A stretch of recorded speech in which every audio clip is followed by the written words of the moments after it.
আসসালামু আলাইকুম। রমজানে মাছের তরকারি, মাছের ঝোল একদমই খাওয়া হচ্ছে না। বিশেষ করে আমার বাসায় তো খাওয়া হচ্ছে না। সবার বাসায় কি অবস্থা একটু জানাবেন তো আমাকে। তো সেজন্যই একটু বুদ্ধি খাটিয়ে কষ্ট করে বাচ্চাদের জন্য এই রেসিপিটা করে ফেলেছি। সবাই তো একদম চেটেপুটে খেয়েছে।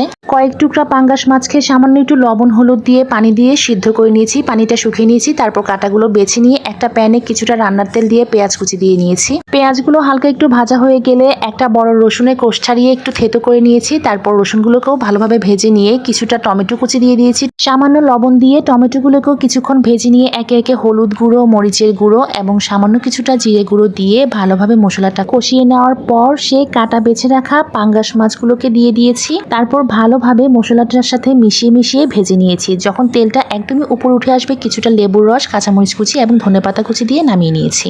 বিশ্বাস করবেন না, এই পাঙ্গাস মাছের চূড়া ভুনাটা খুবই মজার হয়। ভালো লাগলে চ্যানেলটি সাবস্ক্রাইব করে ভিডিওটিতে একটি লাইক দিয়ে দিবেন।